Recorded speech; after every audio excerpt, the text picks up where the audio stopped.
Not only does Islam have a problem, that problem is radical Islam, he needs to say to Muslim leaders, they've got to do more than condemn generic acts of violence. They need to condemn the individual murderers, say they are not martyrs who are going to enjoy a reward in the afterlife. That was Governor Bobby Jindal moments ago, suggesting to the Kelly File that people need to start telling the truth about Islam, in his opinion, and applying that the faith itself is to blame for incidents like the shooting in Chattanooga this week.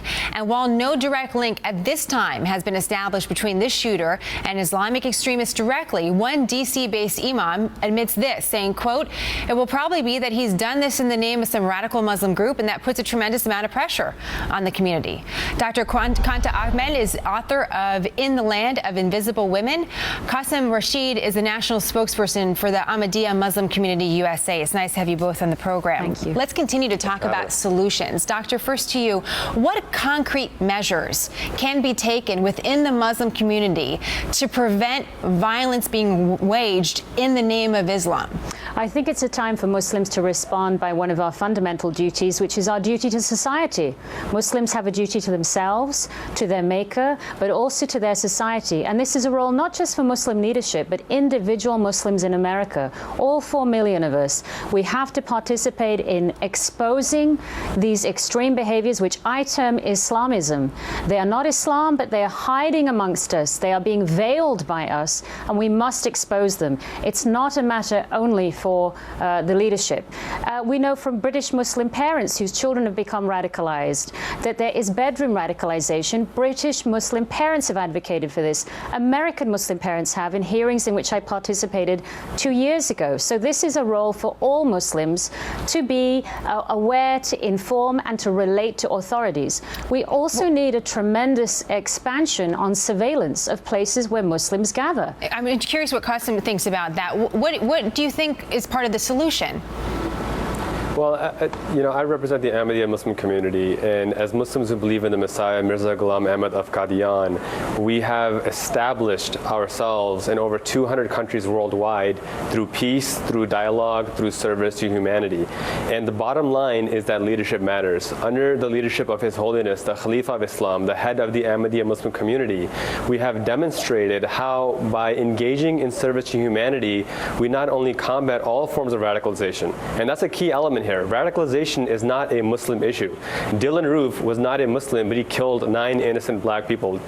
So do you think the Colorado shooter, do you think it's the same thing, Qasim? Do you think it's the same thing? My point is that radicalization is not a religious issue, it's a human issue.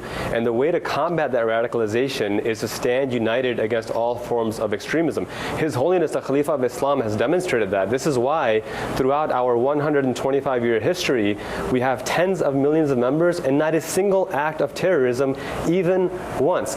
Dogmatic and religious differences aside, this is a model we can all learn from. And well, this is Doctor, the message that I want to convey. To Qasim's point, is Islam being unfairly blamed for this? I would say that that's true, but I also would contest that we cannot rely only on Muslim leadership. As individual Muslims, we have specific roles to play, whether that is in our community, whether we are mentors in schools, whether we write op-eds, whether we lobby our politicians and empower authorities in this country to shed political correctness and actually examine Islamism.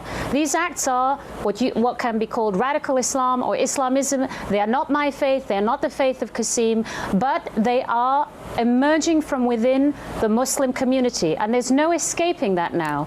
We have to really expose this problem, and it will be unpleasant, it will be difficult. How exactly, Doctor? I mean, how do you do what you're saying? Practically speaking, what does it look like? One of the measures is encouraging people in authority to not shy away from actually all of the factors that lead to radicalization, which can be violent or non-violent.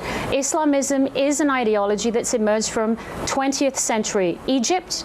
It is peddled as a masquerade or impostor of Islam, and many Muslims, young, privileged, poor Muslims I've met with in the Northwest Frontier in Pakistan, or Muslims here in the United States, are seduced into believing this is a faith. We are combating an ideology. Well, and so, Qasim, going back to your point of saying that there are thousands, millions of Muslims that, of course, do not turn to violence, what advice would you give our leaders in this specific country to deal with the radicalization within the specific Islam community that's happening?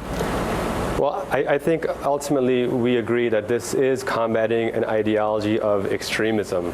And rather than giving some hypothetical solution, what I'm providing you, what I'm offering you, is the world's single largest Muslim sect, the Ahmadiyya Muslim community, united under one Imam, the Khalifa, and under his leadership, following his example, showing how together we can not only train our youth to reject all forms of extremism, but become proactive members of humanity to serve society. We don't need to have surveillance on every individual human being. We need to work on giving our youth an identity, an ownership over serving their fellow brother and their fellow sister. This is why across 200 nations we've combated radicalism successfully for over a century. The record that you suggest is successful. And if those numbers are true, which we have no reason to doubt, then we look forward to having you back to talk specifically about what's actually working within your community, because obviously it is in this particular instant. It's nice to have you both on. Thank you very much. Pleasure.